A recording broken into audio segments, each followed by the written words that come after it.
সারাদিন উপোস করার পর যদি দেখি কপালে কোনো খাবারই নেই, তখন কি মাথা গরম হওয়াটা খুব অস্বাভাবিক বলুন? বাই দ্য ওয়ে, হাই, আমি রি, welcome to our Dhanteras Puja related mini blog in our office. সত্যি বলতে ধনতেরাসের পুজোতে কী কী লাগে, কেমনভাবে করতে হয় আমি কিছুই জানি না। এবার পুজোয় আমি দায়িত্ব নিয়েছিলাম ফল আনার, আর বাদ বাকি দায়িত্বে ওরা সবাই ছিল। যেহেতু সুধাংশুদাদের এই পুজোটা হয়, তাই ওর হিসাবেই গোছানো হয়েছিল আমাদের এবার পুজোর সবটা। স্যারের ইনস্ট্রাকশন ছিল যত যা যা লাগবে সব এনে যেন ভালোভাবে পুজোটা করা হয়। অফিস তো, তাই গোটা ফল দেওয়া হয়েছিল, সাথে ছিল ভিকার আমের লাড্ডু, কাজু বরফি, মিষ্টি, এগুলো তো ছিলই, সাথে খই, মুরগি, ড্রাই ফ্রুটস, ভুজি সবটা রাখা হয়েছিল।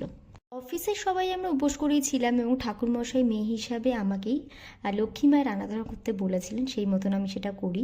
যিনি আমাদের ঠাকুরমশাই ছিলেন উনি খুব নিষ্ঠাভাবে পুজোটা করেছিলেন, আর পুজো শেষে আমরা অঞ্জলি দিয়ে ঠাকুরের প্রসাদ হিসাবে লাড্ডু গ্রহণ করি।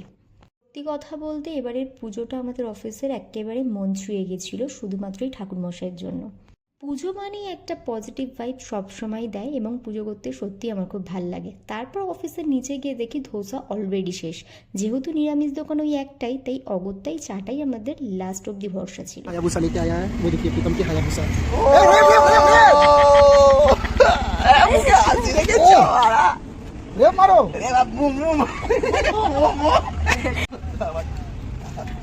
যাও আর কি, বাই।